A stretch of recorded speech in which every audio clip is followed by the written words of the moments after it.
നിന്റെ വിശ്വാസം ദൈവം പ്രാർത്ഥനാ ജീവിതത്തിൽ ഒരുപാട് പരീക്ഷിക്കും. കാരണം എന്തെന്നറിയാമോ? എപ്പോഴും കിട്ടും എന്നൊരു തോന്നൽ വന്നാൽ നിന്റെ ആശ്രയം കുറയും. കർത്താവ് എന്ത് സംഭവിച്ചാൽ ഇതിൽ ഇടപെട്ടിരിക്കും എന്ന് നീ വിശ്വസിച്ച് നിൽക്കുന്നതിനനുസരിച്ച് നിന്റെ വിശ്വാസം വളരും. എന്തിനാ കർത്താവ് ഇങ്ങനെ? കർത്താവ് ചോദിക്കുന്നതൊക്കെ തന്നാൽ പോരെ? അതിൻ്റെ ഉത്തരം ഇതാണ്.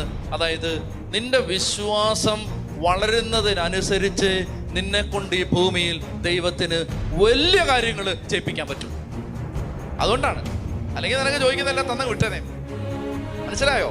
അതായത് നിന്റെ വിശ്വാസം വളരുന്നതിനനുസരിച്ച് നിന്നെ കൊണ്ട് ഇപ്പൊ ഈ ചോട്ട കാര്യങ്ങളല്ലേ ചെയ്തോണ്ടിരിക്കുന്നത്.